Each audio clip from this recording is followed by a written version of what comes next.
Plus one പ്രവേശനത്തിൽ Kerala സിലബസിലേക്കുള്ള ഒഴുക്ക് കുറഞ്ഞു. 5 വർഷത്തിനിടെ 11,000 കുട്ടികളുടെ കുറവാണുണ്ടായത്.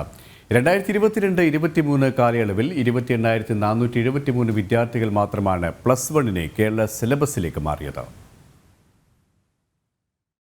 CBSE, ICSE സിലബസുകളിൽ നിന്ന് പ്ലസ് വണ്ണിന് കേരള സിലബസിലേക്കുള്ള കുട്ടികളുടെ ഒഴുക്ക് കുറയുകയാണ്. 2018-19 CBSE, ICSE മേഖലയിൽ നിന്ന് 10ാം ക്ലാസ് കഴിഞ്ഞ് സംസ്ഥാന സിലബസിലേക്ക് മാറിയത് 42,892 കുട്ടികളാണ്. 2022-23 വർഷത്തിൽ ഇത്തരത്തിൽ പ്രവേശനം നേടിയ കുട്ടികളുടെ എണ്ണം 31,697 ആയി.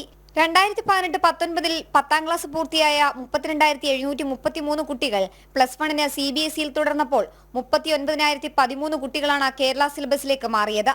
തൊട്ടടുത്ത വർഷം 33,417 കുട്ടികൾ CBSEയിലും 37,908 കുട്ടികൾ കേരള സിലബസിലും പ്രവേശനം നേടി. 2020-21 CBSEയിൽ പ്ലസ് വൺ തുടർന്ന് പഠിച്ചതിനേക്കാൾ കൂടുതൽ കുട്ടികൾ കേരള സിലബസിലേക്ക് മാറുകയുണ്ടായി.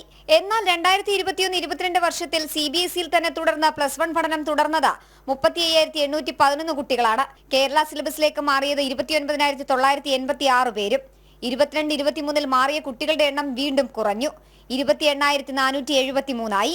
അതേസമയം CBSEയിൽ പ്രവേശനം നേടിയത് 36,969 കുട്ടികളും. CBSE സ്കൂളിലെ 10ാം ക്ലാസ് വരെയുള്ള കുട്ടികളുടെ എണ്ണം കുറയുമ്പോഴും പ്ലസ് വൺ ക്ലാസ്സിലെ കുട്ടികളുടെ എണ്ണം കൂടുന്നതായാണ് കണക്കുകൾ.